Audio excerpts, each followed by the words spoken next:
अगर आप भी चाहते हैं कि आरसीएम म्यूजिक के वीडियो सबसे पहले आप तक पहुंचे, तो लाल बटन को दबा के चैनल को सब्सक्राइब जरूर करें और साथ में बेल आइकन को दबाना ना भूलें।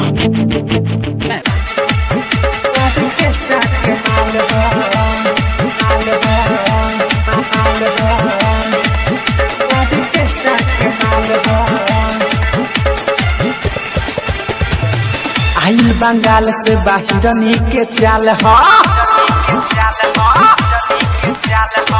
आइल बंगाल से बाहिरनी के चाल हो, कमर हिला के तो कहरत बवाल हो। देखो हो देखो एकर गोरे गोरे गाल हो, आदे के पताओ आदे केस्टा के माल हो, आदे के पताओ आदे केस्टा के माल हो, आदे केस्टा के माल हो,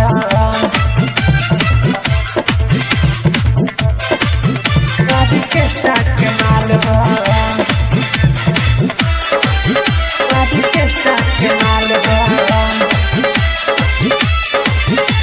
लूटा बरतिया हो तुम जहाज के रतिया हो, देखो न अपन देखावे घुमा के चोली के पटिया हो, चोली के पटिया।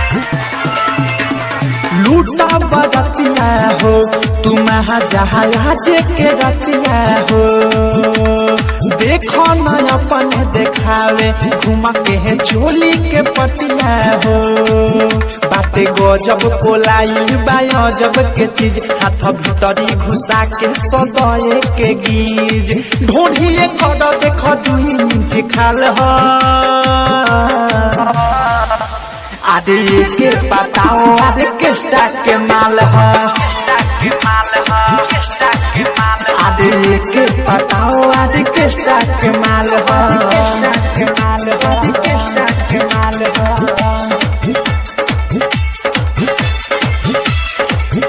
आदे केस्टा के माल हो,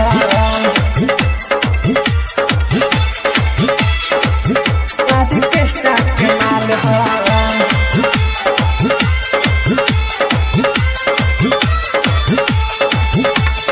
हिया रसीली हो ये सब के जल्दी न मिली हो, डीजे पर कमर हिलावे ये कदर रुपवा कटीली हो। सुन हिया रसीली हो ये सब के जल्दी न मिली हो, डीजे पर कमर हिलावे ये कदर रुपवा कटीली हो। कके चुमा चाटी है करची खसावाद, भूल जाइब पुरन की के आई न याद, देख के फरमा के सभे बेहाल हो, आदे के पताओ आदे केस्टा के माल हो, आदे के पताओ आदे केस्टा के माल हो, आदे केस्टा के माल हो,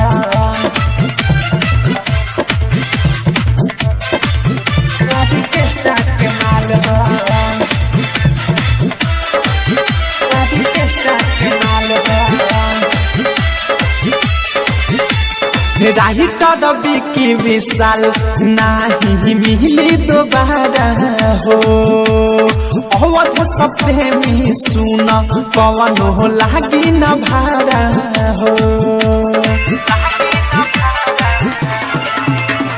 राइटर विकी विशाल नाही मिली दोबारा हो, अवध सपने में सुन पवन हो लागी न भारा हो। देखो अनुराग बिकी लगावता लो, आगे पीछे ले जाके कर नमो छो, ओइसन ड्रेस पहने लागे तीरे पाल हो, आदे के पताओ आदे केस्टा के माल हो, आदे के पताओ आदे केस्टा के माल हो।